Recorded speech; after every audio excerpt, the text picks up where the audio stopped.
Yo, what's going on, ladies and gentlemen? It is your boy once again, man. Damn. Even though it's been only a couple of days, folks, since our last show, uh, and that was, folks, before our last two shows. So we did episode 49, folks, of MMA Reloaded Raw Talk. That was when we did two shows in one night, folks. That was absolutely an amazing experience for us. We did a show, we did our MMA Reloaded on the mic segment, where now, folks, heading into April 10th, I dedicated it, and I have been dedicating it to the fantastic, magnificent athletes of Cage Steel. And Cage Steel, folks, will be opening their doors April 10th. Well, not really opening their doors, but returning back to action, let's say. Yeah, folks. But it is live to stream for fans of British MMA, of any type of mixed martial arts. If you're a fan of MMA, folks, you're going to want to watch this. 20 plus fights. Yeah, folks, a banging main event. Um, you have, uh, it's only £10 to purchase. And trust me, man, it is going to be a real show, ladies and gentlemen. Find the link, folks, in our description from our show with Tom the Viking Crosby. And also, folks, you can find the link in our description in various of our in multiple numbers of our Instagram posts that we've done with for Cage Steel, and on Facebook as well. So, ladies and gentlemen, and also it is our first show since my 49th episode of MMA Reloaded Raw Talk, where I sat, folks. It was our third triple threat show, which is a three-way show, folks. Bang, yeah. Um, and I sat with two legends, Jamie Varner and Anthony Angiakawani, folks. They're my brothers. They're friends. I'm proud to call them friends. But first and foremost, folks, they are legends. If you watch the show, you can literally tell that every word, every point of view they had a story behind it, had a memory behind it, had some history behind it. Every word they told was just an absolute pleasure to to hear. You know what I'm saying? And the thing is, yeah, folks, with these two, right, is they're so humble, they're so down to earth, that the fact that, frustrations, complaints, everyone that works, folks, everyone, whether you work a 9 to 5, whether you're a doctor, whether you're a lawyer, or whether you work in administration, whatever you do, yeah, sports, whatever you do, yeah, everyone has their grievances, everyone has their complaints, right? And what actually happened there, folks, that night was, it was exactly that. Yeah, two legends, two veterans telling it the way it is. Um, and what happened then, folks, was just like, you couldn't really fathom it, you know. Um, it was a beautiful show. I loved it. I enjoyed it. We had a laugh. We had a lot of fun, man. And then, folks, that's a countdown to our 50th episode. Tune into the 50, man. Folks, I don't know a date yet when I'm going to be doing it. Probably sometime in the next couple of weeks. But, folks, I need to get it underway, 100%. Um, so, folks, just and folks, tune in today, because today's episode, folks, of MMA Reloaded on the mic, episode 11. Yeah, folks, I am sitting with Robbie TNT Kennedy, man, and there's a lot of stories to tell with this guy, who makes his pro debut on April 10th at Cage Steel 25. Yeah, folks, so we're going to do the particulars right now to get Robbie on the show. Just lift that shit up a little bit so y'all can see the merch. So, folks, tune in, yeah? Stay tuned.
Yeah, ladies and gentlemen, welcome back, folks. You know we have to do the particulars, man, all the time to get our fantastic, magnificent guests on the show.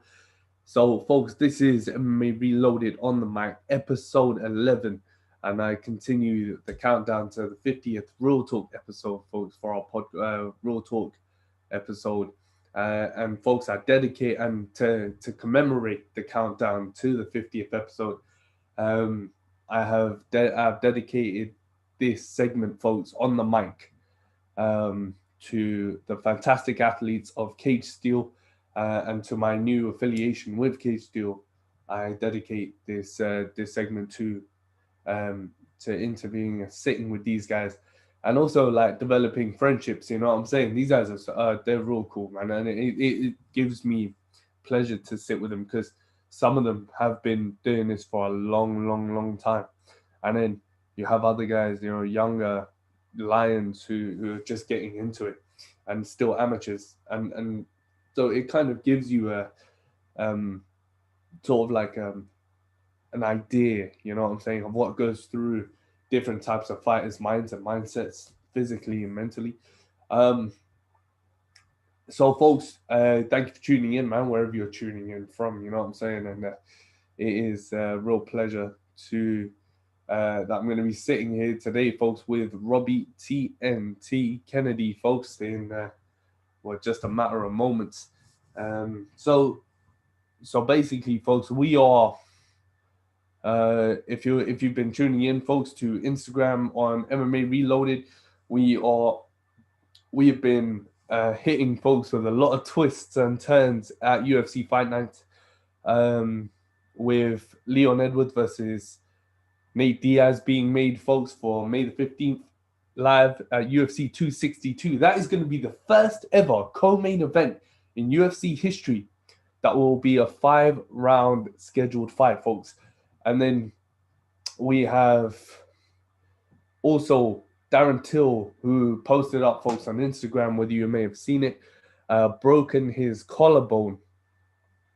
Yeah, folks, and now Darren Till will be out of his fight with Marvin Vettori. But Kevin Holland, folks, has offered to step through and step in. So, you know, who better to save the show, man, than the history maker, smack talker, shit talker. Damn, bro. It's gonna be a real show, folks, to watch, and it's gonna be real to see if Kevin Holland does get that fight, man. Marvin Vettori said it's cool. Of course, Kevin Holland, you won't hear no shit from him. You know what I'm saying? Apart from all the shit he chats in the ring, in the cage. So, folks, it is going down right now, man. We are just about to sit with the TNT himself, man, Robbie Kennedy, folks. And if you guys are a fan, once again, man, to say it, if you guys are fans of British MMA, of any type of MMA, man, combat sports, you'll love, but you'll love, uh, you'll love Cage Steel 25. It is stacked, all-star card, folks. Young lions, battle-tested veterans. And you know what? It's going to be a great show to watch, folks, and it is live to purchase. So you can stream it, folks. Of course, the doors are still closed, but the action will go on behind the scenes, behind the doors. You guys can still live stream it for £10 only. You can find our MMA Reloaded link to the show, you know, on our various Instagram posts, Facebook posts, folks. Robbie Kennedy's ready. I'm ready, man. Let's do this.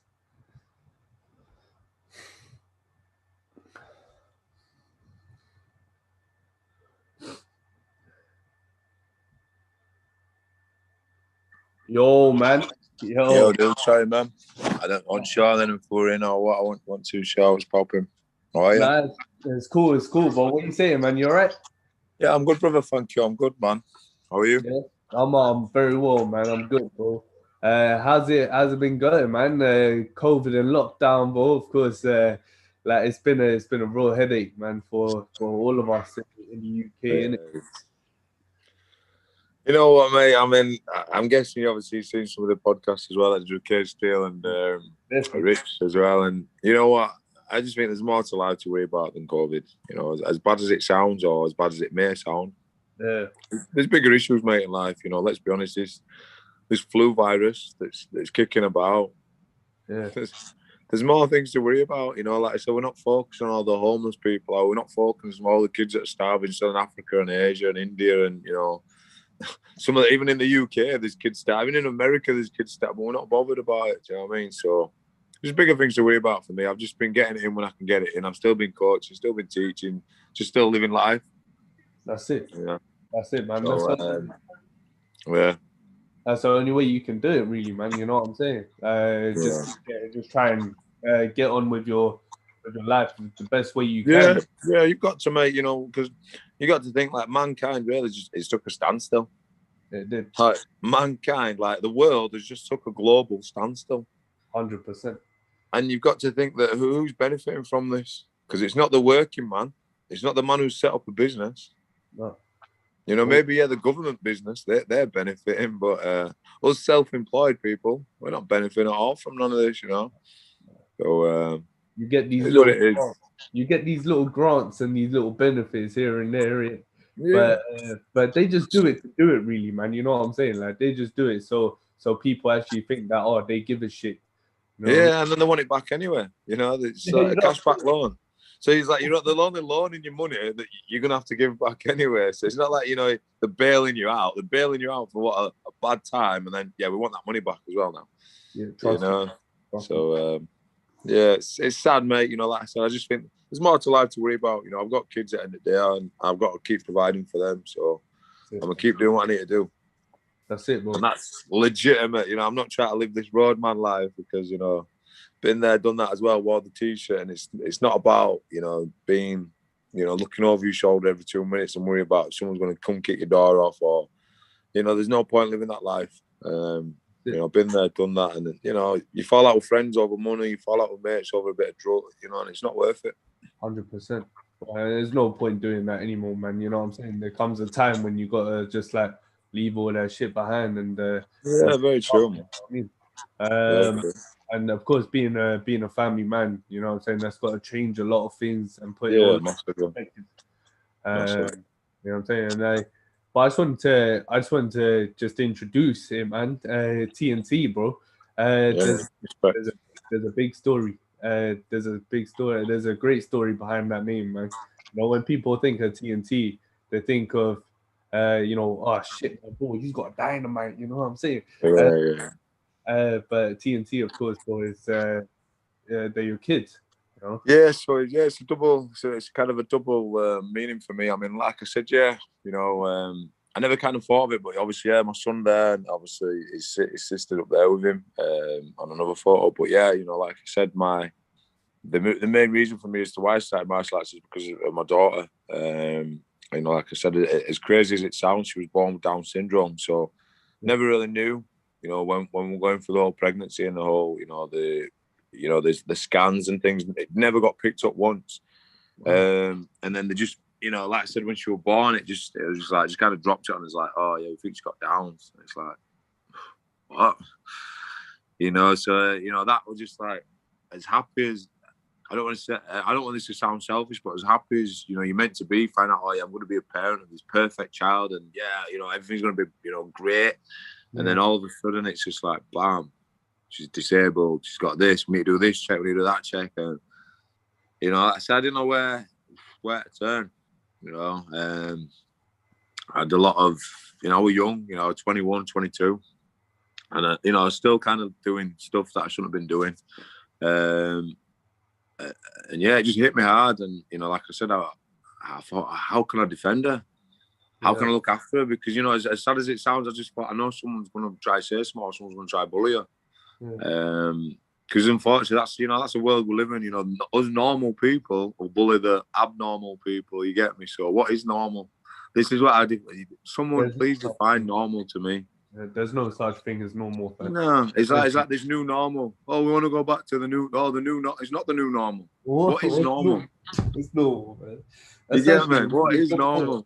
Such a really good point, man. So yeah, you know, like I said, obviously when you know she was born, one of my mates kept mithering me about going, oh, he's like, come kickboxing there. And at the time, obviously, yeah, you can see the Arsenal tops up there. Yeah, Champions League, Arsenal was playing on a Tuesday. And it just happened to fall like 1 week on a Wednesday. And I said, all right, yeah, sack it, Arsenal aren't playing, I'll come down. And then just since then, mate, I fell in love with kickboxing, you know.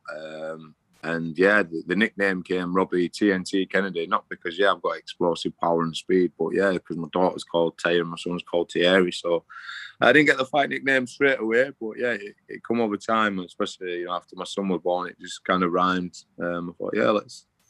I like that fight nickname. Just because, yeah, after a bit, I started going to fight shows and people said, oh, have you got a fight nickname? And I was like, no. And then over time, yeah, TNT came.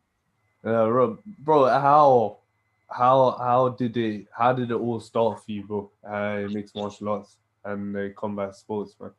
Yeah, so like I said, 10 years ago, obviously started the kickboxing, and then obviously started to venture into like a bit of boxing and things. So yeah, the kickboxing was great. I just felt that some tournaments that we're going to, you know, maybe won't get as challenged or you know, like I said, some tournaments are a bit light contact and then get disqualified or excessive contact. And for me, when you've got two 90 kg plus guys just trading or, you know, throwing any kind of shot, it's always going to look heavy anyway, you know, because big guys throwing shots, it's going to look heavy. Yeah. So, yeah, I just kind of got bored. No, I don't want to say I got bored, but I got frustrated. And so that's when I started to do a little bit of boxing. Started venturing a little bit of boxing and, you know, a bit of Muay Thai at one of the gyms that I'm training at over in Bradford, Abusing's Muay Thai. Okay. And, yeah, just kind of, just doing bits and bats. And then it wasn't till I went to live over in Manchester with my partner over there, and just randomly, you know, Facebook must have like suggested like a free session at this MMA gym, Predators Manchester, and I just went down for a free session, and again fell in love with it, and yeah, just MMA. I started my MMA career in 2018, so you know, I've only really been doing MMA for like 2-3 years. I say like 2-3 years because I've had a bit of time out because I've had knee surgery last year. So I tore my ACL. And yeah, full reconstruction. So I've just getting back into the swing of things. But yeah, you know, it's probably feeling best I've ever felt. You know, I'm 32 and I just feel like I'm in my prime. So you are, bro. No, you are, man. But yeah.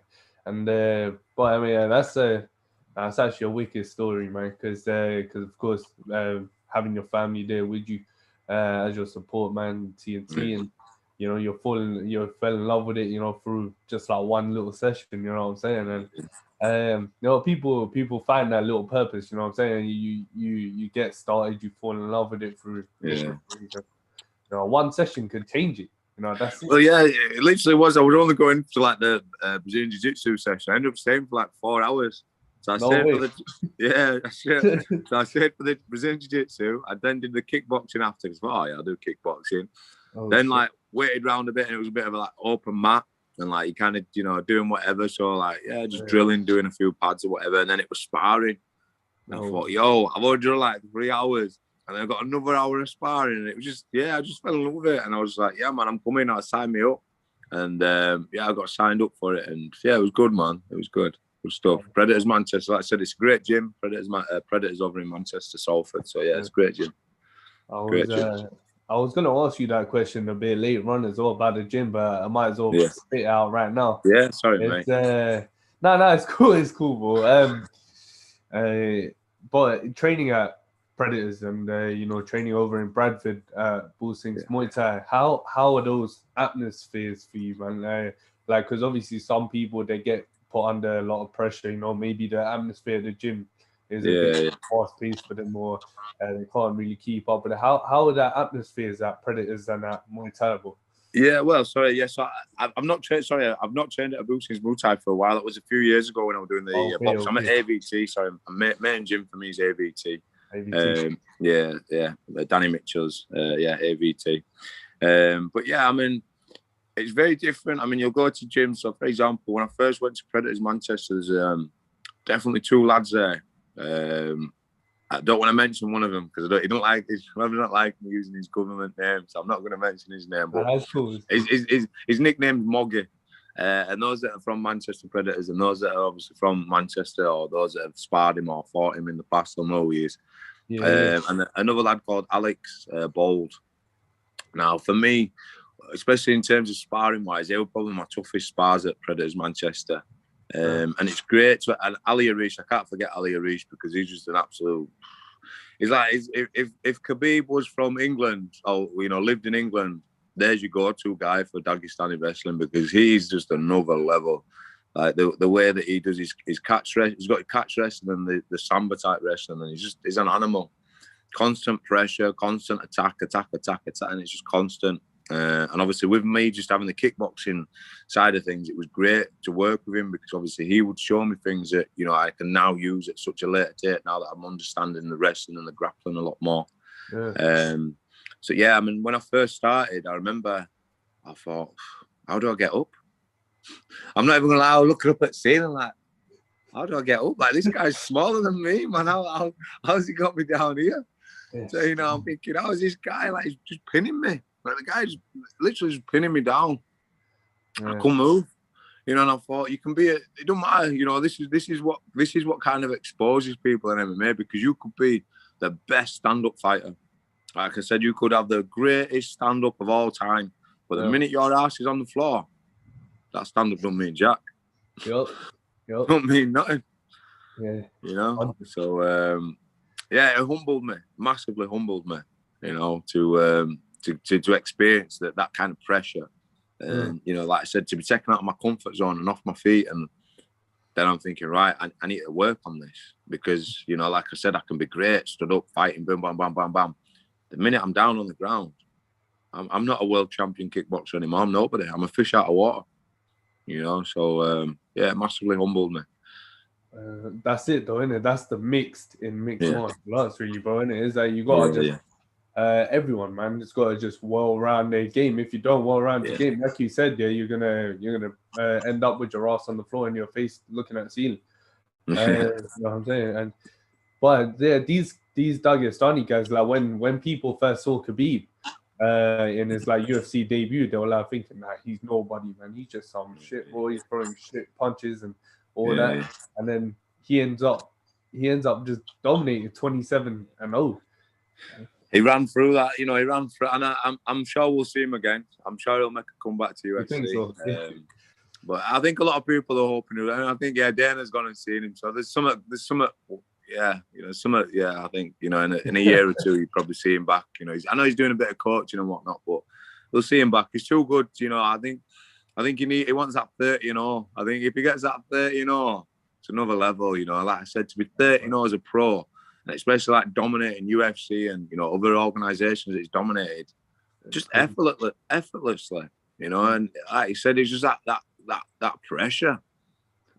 Like I said, for me personally, the only person, there's a few people that I felt it, but Ali Arish, if you're over Manchester, Ali Arish is your guy. Over AVT, for me, there's Ash Roden, he's another wrestler, and there's Owen Livesey as well, who's come from Carlton Gracie. He's a really good, again, top pressure guys. And like I said, just the level, there's levels, man. There's levels to so much things, especially MMA, the levels, man. Yeah, that's it, man. And bro, AVT, man, you got better guys fighting that are fighting April 10th as well, man. So OLP and you got Viking, bro, Tomcrosby down there.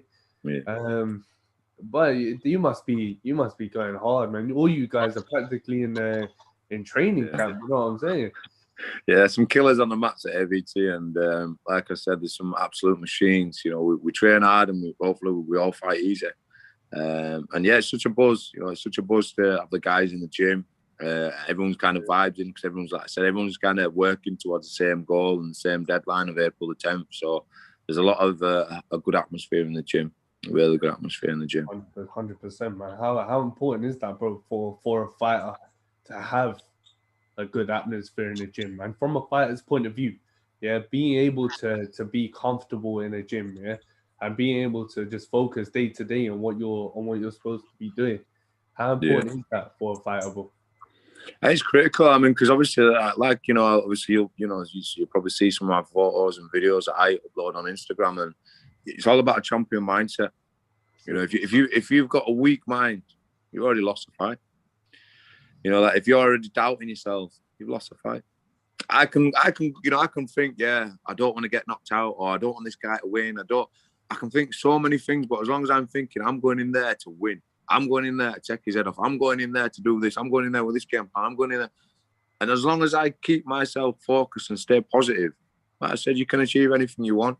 100%. And it's all about having that strong mindset and that, like I said, that champion mindset. And this is why I differ from other people, because I'm not just going to settle in life. I'm not just going to be happy sitting on the fence and not knowing what I want to do, or I don't know. You know, you've got to have that great buzz. You need it. It's critical for fighters to be in good spirits and high spirits, and you know, being, like I said, have a strong mindset. And you know, you need to have that good atmosphere in the gym to feel confident. If the gym's all like everything's all doom and gloom, no one's going to be asked to come training. You know, people can't be asked to give it 100%.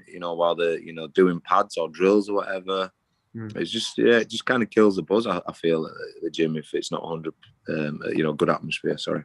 No, for sure, man. And if anybody wants to hear more on that, man, that's on your Instagram for up. Or damn, Robbie's rants, bro. Come on, yeah. Like but I was just flicking through the conversation, innit?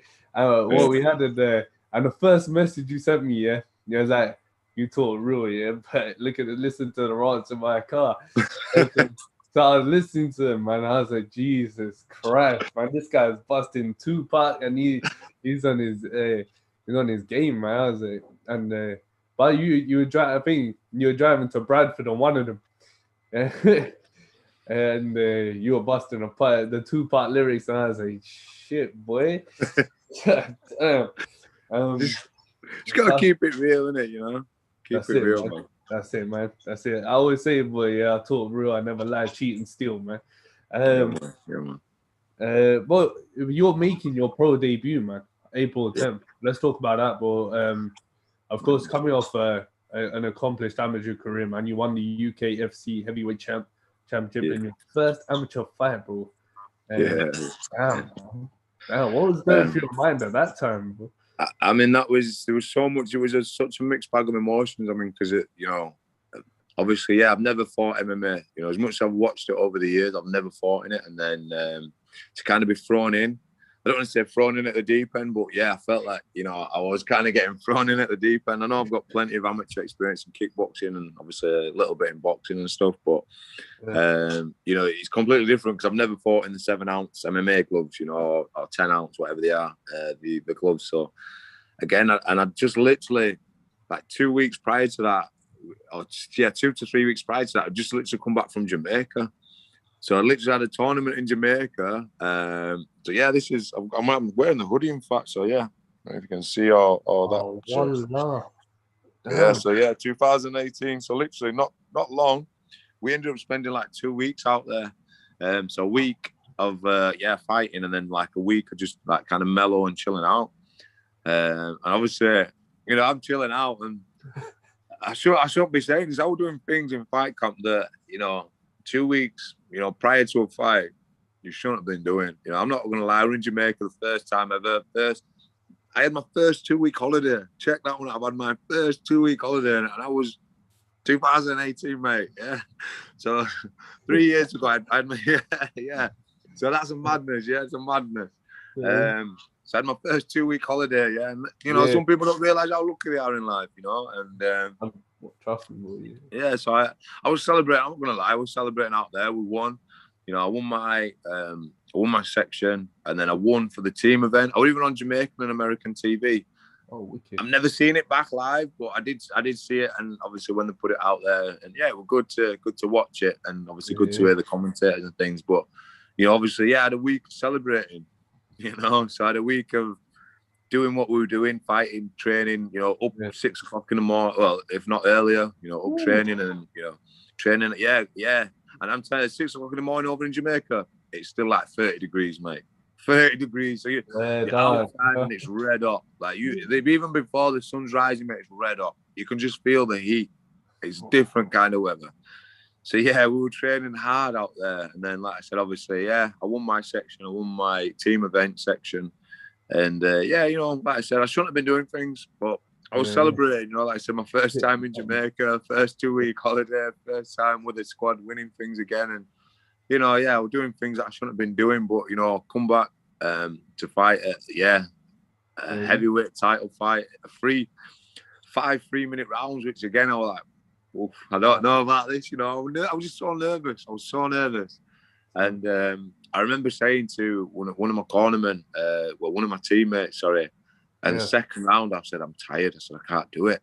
And he's like, no, keep on. And there's a beautiful photo, literally, I'll try to send you it. There's a beautiful photo of me kind of looking down at him, and you just see him holding on to the cage, like shouting. And I'm just looking like, oh, I can't do it.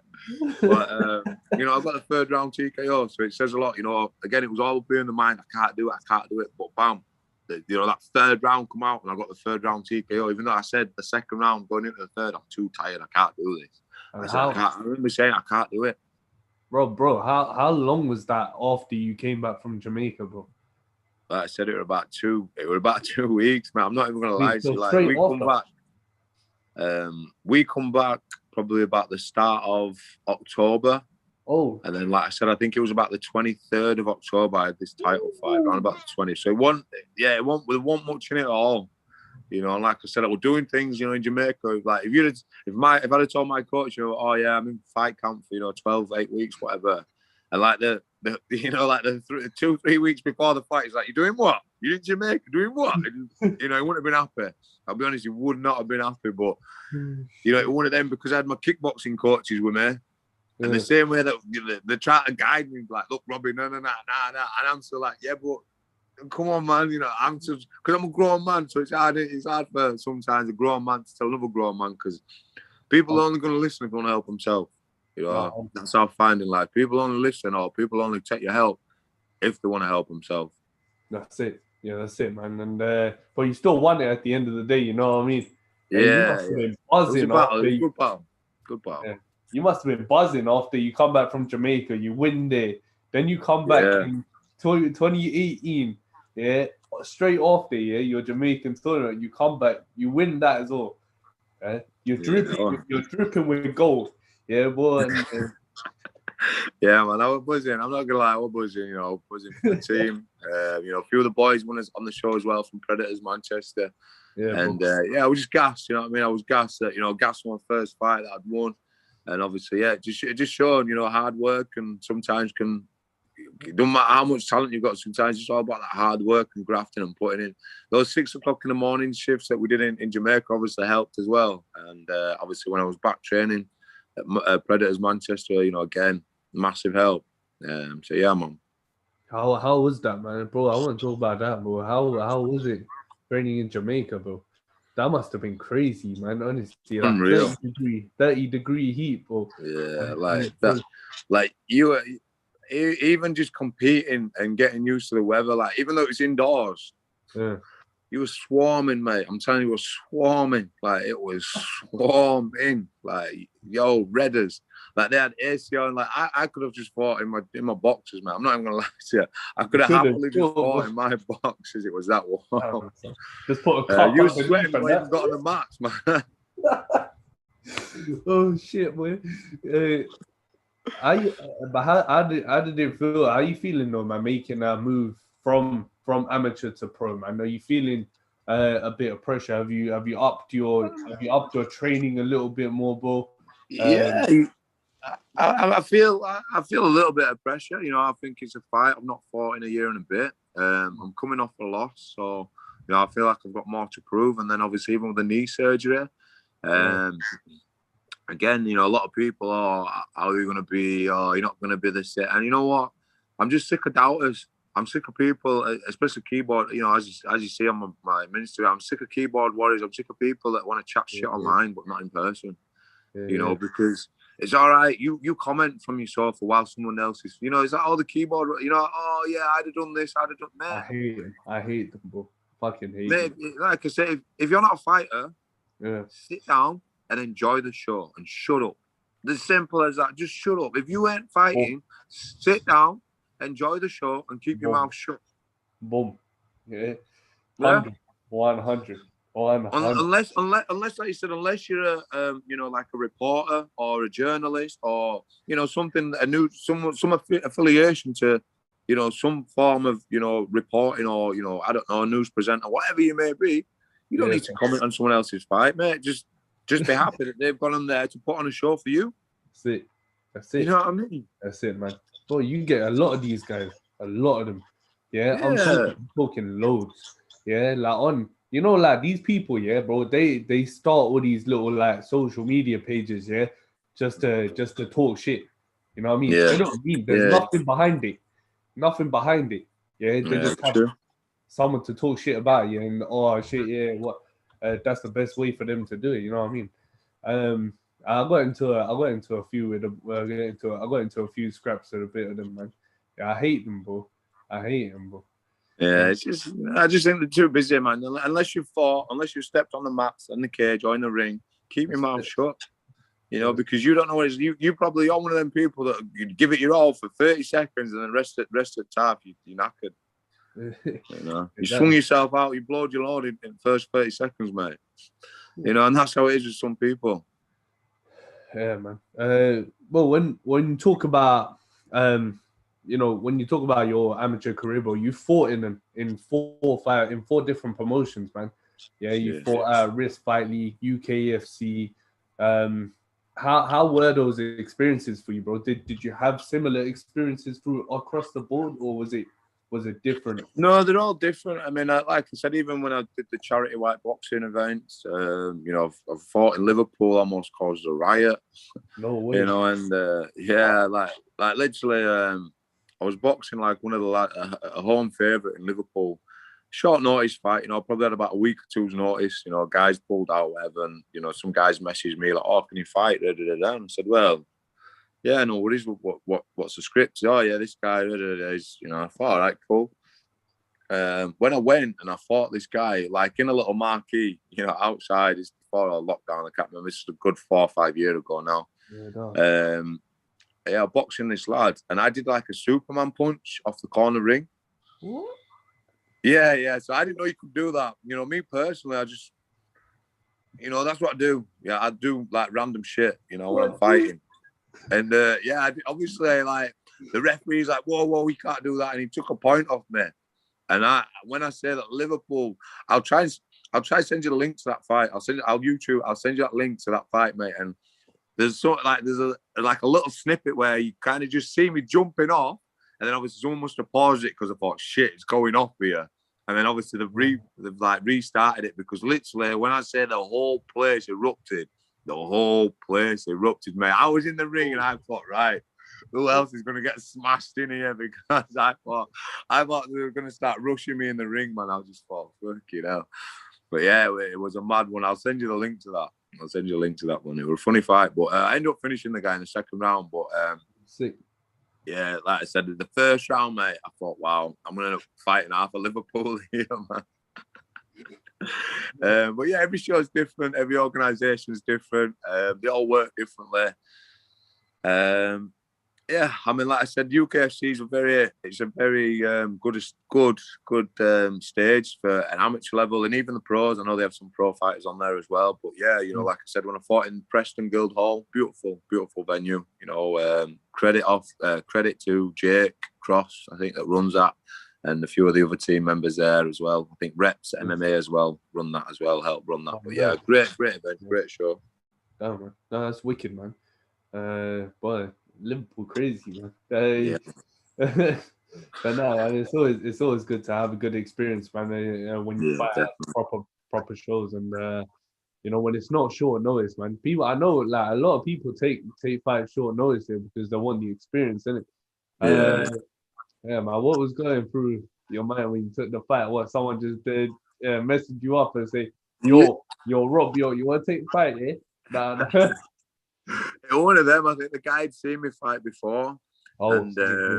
He obviously, he thought, his kid's got talent. So obviously, I think that's why, like I said, I got picked up against, a heavy favourite of Liverpool. In all honesty, the guy reminded me of, Fantastic Four.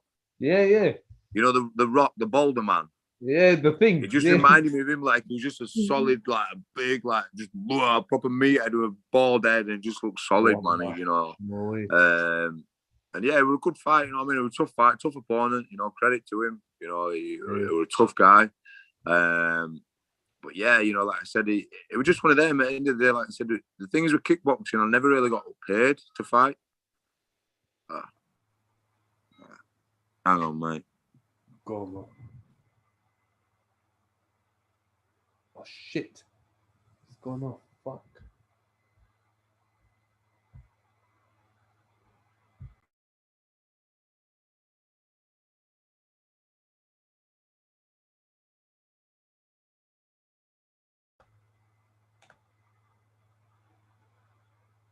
Sorry, mate.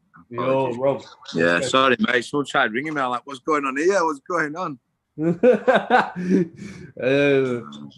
It's cool, bro. It's cool, man. Let's do this. Yeah, that's fine, man. No, you were saying, bro, you didn't get paid to fight when you were kickboxing, man. Yeah, no, I never got paid to fight. I don't know if is my photo come up? I don't know if your photo's not come up yet, man. Nice. Don't know what's going on here now. So, buddy, start video. Yeah, there we go. Is that come up now? Oh, yeah. Someone bloody started ringing me. I'm like, what's going on here? I told you I'm not good with technology, but I'm getting old, man. Technology's but yeah, no, someone offered me to fight. And, you know, like I said, I never really got paid to fight in kickboxing. Like I fought America, fought in Ireland, Scotland, Wales, Greece, Jamaica. And it was always like you had to get funding or you had to, you know, pay it yourself, basically. So, yeah, it was always a bit of a tricky one in terms of, right, well, what do you do then? Do you just not go and not experience that? Or do you have to just pay for the experience of going? And as bad as it sounds, I don't want to say that I bought my gold medals, but I did actually have to pay for him in a way, if you kind of get me. So even though, like, yeah, I'm a world champion kickboxer, but I still at the same time I've had to go and buy that tournament experience, if you know what I mean. I've had to go out and work. And yeah, it's different. But then, like I said, that's why I kind of started doing a little bit more boxing, because I was getting paid to box. Oh, so they'd be like, yeah. You know, yeah, they'd offer me like, so yeah, same with the like tickets incentives. Oh, you sell so many tickets, mate, we'll give you a $5 a ticket or a $10 a ticket, whatever. And that was the incentive to do a bit of boxing. I thought, oh, even though, yeah, it's not as handy as kickboxing, it's still, I'm getting paid to do it anyway. And whenever I'd go kickboxing, 20 quid tournament. Oh, you want to enter another section, right? Another $5 or another $10. And it was always pay. And then you'd be driving down to Birmingham or driving to bloody Manchester all the time. And it's like, I'm just paying all this money to fight. And as much as I love it, I started to find it like I wasn't interested in it as much, you know, because I was paying so much money to do this and paying money to do that. Like, you know, it was frustrating. And then, like I said, I just fell in love with boxing a little bit. I fell in love with the MMA, and I just thought, this is a one for me. You know, I'm not having to pay anywhere to go to a tournament. Yes, fair enough, you might have to pay into clubs or whatever, but just there's so many kickboxing tournaments that are just like, they're all over the shop, because, like, as I think I was saying another one, if the Kickboxing Association's united, they'd be in the Olympics. Rather than having Taekwondo in the Olympics, kickboxing would be in the Olympics. 100%. You know? Yeah, man. And that's because they're all segregated. They're all isolated. So you've got ISCAs, you've got WACOs, you've got WKC, you've got WKU, WKM. You've got so many different organisations and affiliations now. Yeah. Whereas if they all just kind of united, you know, you look at the IMAF. The IMAF, tongue-tied. But yeah, you look at the IMAF, and you look at that, that's, you know, getting to a, you know, Olympic level almost, where like they're taking on current IMAF winners in UFC. 100, yeah. You know, you get me? If they had something like that for kickboxing, they haven't got nothing like that, because everyone's too greedy. Everyone wants a piece of this pie and a piece of that pie and a piece of this pie. And I got bored of it. You know, I got bored of, you know, greedy promoters and greedy organisers. And I just think, you know, if I'm going to set up one, because I'm going to look at, like I said, try to set up my own gym, you know, in a few years' time, or, you know, hopefully this year. Okay. And I don't want people, especially fighters, to pay to fight. So what I'm going to set up something completely different, where it'll just be the spectators. And the fighters won't need to pay. The fighters won't need to worry about, oh, I need to sell so many tickets. Nah, man, you're a fighter. You do what you do best, and that's fight. Don't worry about anything else. And this is what I'm going to set up, because there's a few, yeah, fight night's a bit different, you know, yeah, you still got to worry about how many tickets you can sell, but I want to set up like a tournament where the fighters haven't got to worry about, oh, how many tickets you've sold, who's the best ticket seller out here, because you're going to bring more money for the promoter. Not interested, mate. I'm just going to charge spectators to come and watch you fight. So whether it might be a family member or you bring in, you know, some of your friends or whoever, we'll charge them instead of the fighters. And we won't put any pressure on the fighter to sell a ticket. So that's one of my aim goals as well. You know, later on, once I've got my gym and stuff, to have my own fight shows and my own fight nights and my own tournaments. Because I won't be charging fighters to fight. Simple as that. You're a fighter. Do what you do best, and let's fight. 100%. You go for it, bro. The thing is, yeah, you know, I see when I see some gyms, you know what they do? They put their fighters at the center stage of their fight nights. So they put like their own little fight nights in their own little gyms, yeah. They have their own pages up, yeah. But you center stage your own guys. You know what I'm saying? Yeah. And what you were saying, yeah, go on. Bro. I didn't want to say, you know, I felt like a bit of a golden boy myself, you know, and this is another reason as to why I've kind of stopped doing the kickboxing as well. You know, obviously just slight disagreements with other, you know, particular coach, and it led to me, because the thing is, for me, I understand like certain places will charge you a license and insurance. I understand that, but if I'm an instructor, I've already got liability insurance. So why do I then want to charge someone member-to-member insurance? So if you hit him too hard, he's going to sue you. Hang on a minute. You know what martial arts is? If you take a hit, because that's what it's involved. It involves, you know, give and take. If you can't take a shot, don't come training. Simple as that. Because I'm not interested in any of my students trying to sue another student because he's hit him too hard. Yeah, exactly. If I was ever in that type of gym, I don't want to be in that type of gym. I'd leave. But if I may, yeah, what type of knob, yeah, would sue another guy, yeah, for hitting him in a kickboxing sparring gym session, bro? Are you crazy? Like, well, this is what I mean. But I remember, yeah, I was training Muay Thai at my gym, yeah, and the guy I spar with me, he's a small Italian guy, innit? Yeah, and I'm 6'5", and so I kicked him, my leg kicked him, right, and he was holding a pad, didn't I missed the pad, yeah, I hit his quad, didn't it? Yeah. And he goes, and so he looks at me, yeah, and so I go, what? He goes, and that was it. That's it. Yeah. You just get on with it, you know what I mean? Just get on, exactly. It's part of the sport. It's part of the package. You go in there because you know someone's going to hit you. You go in there because you know you're going to learn. If you can't take a shot, don't come training. Yeah. Do you know what I mean? It's as simple as that for me. If you don't want to get hit, stay at home and do your YouTube. You just watch someone's YouTube channel. Yeah, stay at home and learn your internet stuff that way. That's it, man. Yeah. But yeah, you know, like I said, when my coach started saying that, and then he's, you know, he kind of saying, well, if they don't pay this, they can't spar. And I was like, what? You know, it kind of got to me. I was just like, listen, I'm running a class. I'm trying to benefit our gym or your gym, because I'm bringing MMA and K1 to the gym, not just waist high kickboxing. I'm bringing something else. You know, I'm bringing the wrestling. I'm bringing the BJJ. I'm bringing the MMA. I'm bringing it all to the gym. You're now showing me off because I'm a world champion kickboxer. I'm a boxing champion. I've won Brazilian Jiu-Jitsu, no gi and gi champion, and then I've got MMA. Come on now.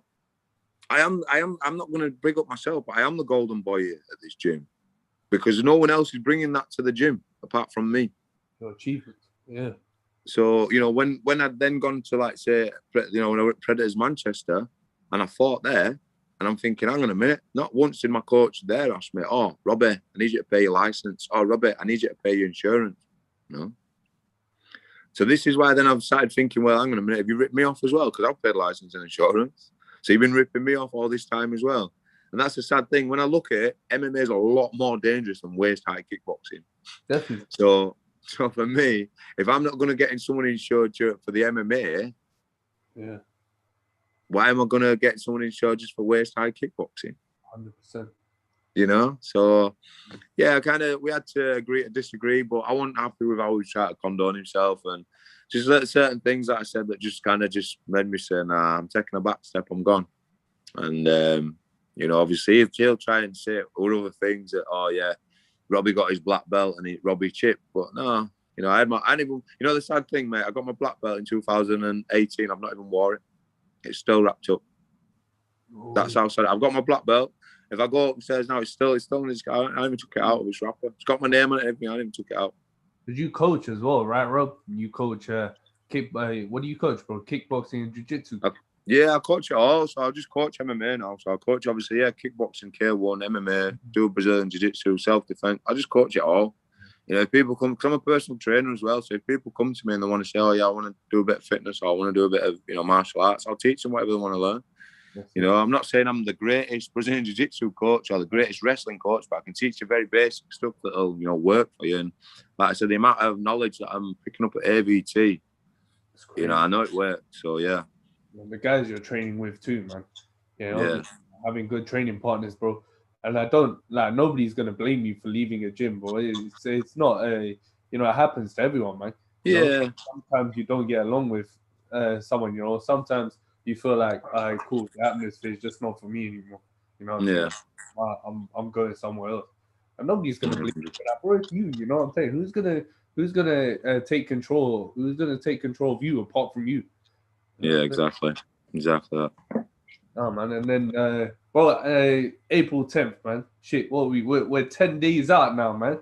Damn, son. How you feeling going in, man? How was training camp for you, bro? Did you have a lot of weight to cut coming into? No, I mean, like I said, I kind of bounce in between heavyweight and light heavyweight. So for me, I'm comfortable. You know, I say to the guys, many guys, I say, why are you cutting so much weight?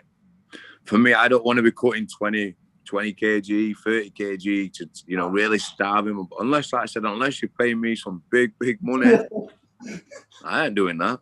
I ain't doing that for no one. I don't even do it for my mum. You know, I'm not cutting weight for nobody. So, you know, for me, what's the point? Like I said, unless you pay me bags upon bags, I'll cut weight for you then. But no, man, I'll just fight the weight that I'm comfortable at. No point draining my body. There's no point putting my body through that traumatic time for what? You know, for a fight day, then I'll blow it back up, or, you know, then I've got to lose it all for another fight in another 12, 15 weeks, whenever it may be, you know. So I just don't bother. I'm comfortable at my weight that I walk around at, and, you know, 9 times out of 10, I'm just fighting at my walk around weight, to be honest with you. So how much are you cutting naturally, bro? Like what, 2-3 kilos?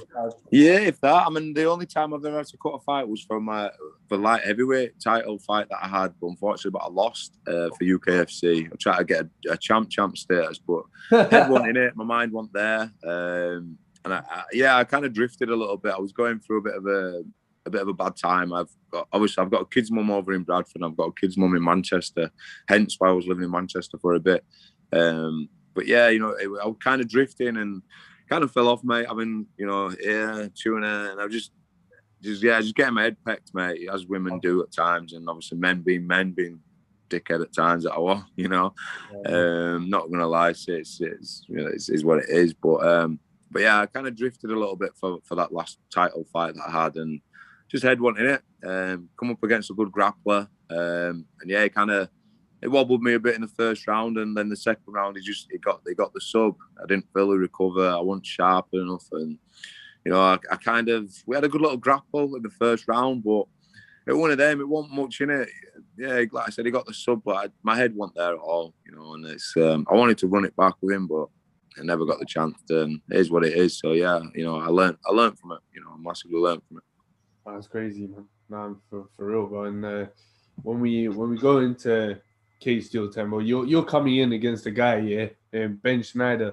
Boy, if you look at his record, all right, cool, records and all that, yeah. But I think a lot of people don't really take recognition of records. You know what I'm saying? In Cage Steel UK MMA, because that takes away from how tough the guy is. How are you feeling coming in against the guy in your pro debut with that much experience at the professional level? Yeah, I mean, obviously, you know, I've got to be very wary of it. You know, he's gonna have a lot of cage craft, shall I call it? So I don't want to call it ring craft, but yeah, I love cage craft. So I'll be very crafty, and I'll know how to work the cage differently. So yeah, I mean, I feel comfortable. Still feel comfortable. Like I said, I know I've had a year and a bit off, but I'm like I said, I'm feeling the best shape I've ever felt in. For a long time, So like I said, I've learned so much over this year and a bit of me being off and being quiet and just been patiently waiting, because I was working a lot of boxing last year, even though like I said, with the knee surgery, I had to just work hands. I couldn't really do much kickboxing or MMA, so I was just working a lot of hands. So I know that my boxing's got a lot better. So I'm very comfortable in my stand up, and I'm very comfortable in the ground now. So if it goes to the ground, I'll feel comfortable. And if we stay standing, I feel even more comfortable. So, he's got to pick his poison. Does he want to stand and trade with me, or does he want to take it to the ground? That's where I'd see it. He reminds me of this guy who used to compete with in the Ultimate Fighter with Bisping, yeah, called Ross Poynton, yeah.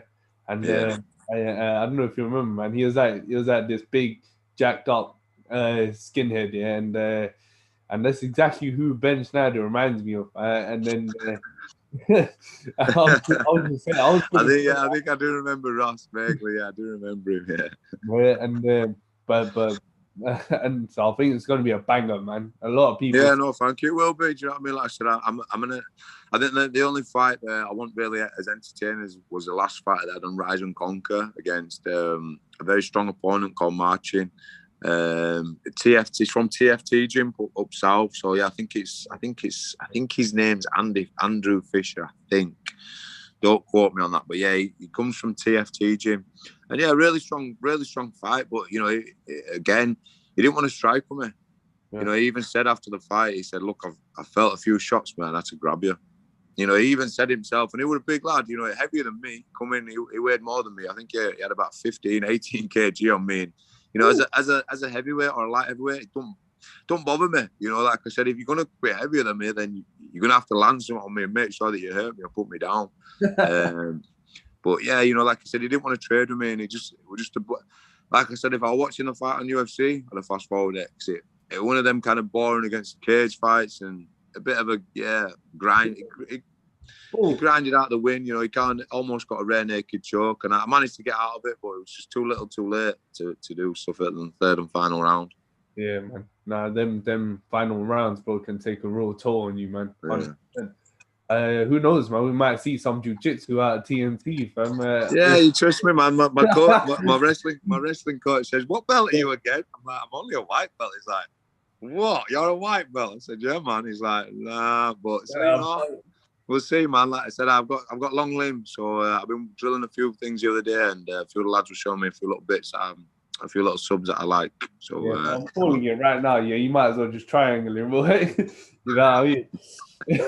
Triangle or a dash choke, mate, or an anaconda, mate, whatever I'm calling it. Yeah, I'm looking for limbs, or I'm looking for head tops. That's all it is. That's all I'm looking for. I'm calling that right now. Gee, I'm gonna text the man like Dom right now. I'm calling that back, bro. Now, fam, honestly, yeah, I wish you all the best of luck, man. Honestly, I wish you all the best. I want to thank you, bro, for coming on the show. No, thank you for having me, man. Appreciate it. Is this going to be on Instagram then, or how are you going to do it? Sorry, man. So the way I do business here is so this is live right now, bro, on YouTube. Yeah? Ah, right, okay, right. Okay. So it's the big stage, fam. You know what I'm saying? The big stage. I need to set my YouTube up account as well. Big thing. Yeah, but yeah, man, I'll post up like 5-6 minutes of this on Insta. Yeah, and there'll be Cage Steel Insiders on Facebook too. Yeah, so yeah, man, it won't be short of publicity for sure. Fam. Yeah, no, big respects, man. Thank you, man. But yeah, so what I want to shout, obviously the TNT squad, obviously, yeah, the TNT for my kids, and obviously all my students at Raw Talent Martial Arts. If you don't follow Raw Talent Martial Arts, follow us on Instagram. I'm telling people now, Raw Talent Martial Arts will be the up-and-coming home of the champions that come out of Bradford. I'm telling you now, you are going to see some absolute animals. I'll send you some sparring videos. Like I said, you'll have seen them training in the park with me, and there's some killers on the field. I'm telling you now, I've got some killers on the field, some young bloods that are just ready to just tear heads off. They're already asking me, "Sir, when can we fight? Sir, when can we fight?" They want to fight already. I'm like, look, boys, let me get my fight out of the way, and then we'll focus on you boys come June, summertime. So yeah, man, like I said, Raw Talent Martial Arts. Follow us on Instagram. Soon come. Yeah, home of the Bradford champion. Trust me. Respect, bro. Much respect. Nice one. Thank you again, man. And I think the key word there is raw, fam. You know, yeah, 100. Keeping it raw, keep it real, man. You can't take away from these young raw guys, fam. Nah, man. Trust me. Like I said, some of these young bloods have just got too much raw talent. And that's like I said, the name just sticks, and then you just add martial arts, so that raw talent martial arts. RTMMA. RTMA, yeah. Well, I could have slapped another M in there. Raw talent mixed martial arts. It's fun, man. Yeah, I didn't want to just because I don't. The thing is for me, yeah, this is a mad one, right? So just before I don't even want to drop too many bombshells, but an old coach said to me, "Why don't we do an MMA syllabus?" Okay. And now a grading syllabus, yeah, for MMA. Now for me, when he said that, I said, "Look, I ain't doing that." I said, "There's no way am I doing that." Yeah. So when he said that, I was like, "How? How do you do a syllabus for MMA?" Exactly. But he wanted it because why? Money talks. Yeah, and that's all I'll say. But for me, I keep it real, and I wasn't doing it. I said, I'm not doing that. I'll happily do a grading system for kickboxing, something that I'm comfortable in. But even the jiu-jitsu, I'm not going to do a grading syllabus for Brazilian jiu-jitsu. I'm nowhere near, black belt level yet. So for me to do it, just won't happen. So, weird one, but yeah. Because say that again, sorry. There's a different thing in it, because in martial arts, you got Muay Thai, you got kickboxing, you got jiu-jitsu, wrestling, boxing. Your grading syllabuses for those. Yeah. Because it's individual styles, right? But putting them all together, and that's it. How can you have a grading syllabus for putting it all together, fam? You know what I'm saying? Like simple as, but I'm just saying. I know, mate. Same, man. Same. That's like I said. It's just like wow. But no, man. You know what? I haven't knocked you yet for the Arsenal thing behind you. To be honest, but I'm a Liverpool fan, man. Well, we have those good times and those bad times, don't we? So you've been there, we've been there. We're still going through that. We ain't got to enjoy that Premier League title yet, fam. You know what I'm saying? No, I thought you boys were so close, man, and then Man City just nipped it, didn't they? But it's one of them. You know what? Like I said, I think obviously they've done it on purpose. If you want to go, who's your defender now? What's his name? Yeah, my guy. If you want injured, brother, because you've got I think 3 of your main defenders out. Yeah. It's one of them. And again, everyone's going to say, "Oh, well, you should have a backup team, or your team should be, in depth and it should be strong. Both squads." But it's one of them, innit? Not all teams are going to work well together. Not all players are going to gel together. Yeah, bro. Look at Arsenal. I look at Leicester, man. They got more depth than anyone else, bro. Exactly. Yeah, exactly, man.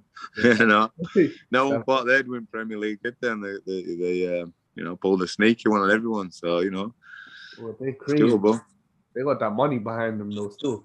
Yeah, man. I should make this a football show, man.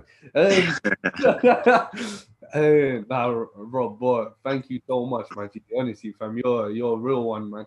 No, thank you, man. Big love, man. Respect. Respect and love, bro. I appreciate you, man. Fucking 10 days out, man. I hope it all goes well for you, brother. Thank you, brother. Yeah, man. Respect, man. Nice one. Respect, bro. Yeah, man. Thanks a lot. Take care, brother. Yeah, nice one, man. Yeah, man. Have a good day, brother. And you, man. You see some more rants and raves later. Yeah, of course, bro. Come on, man. Man. They'll be on there soon, mate. I'm gonna upload them now. Peace.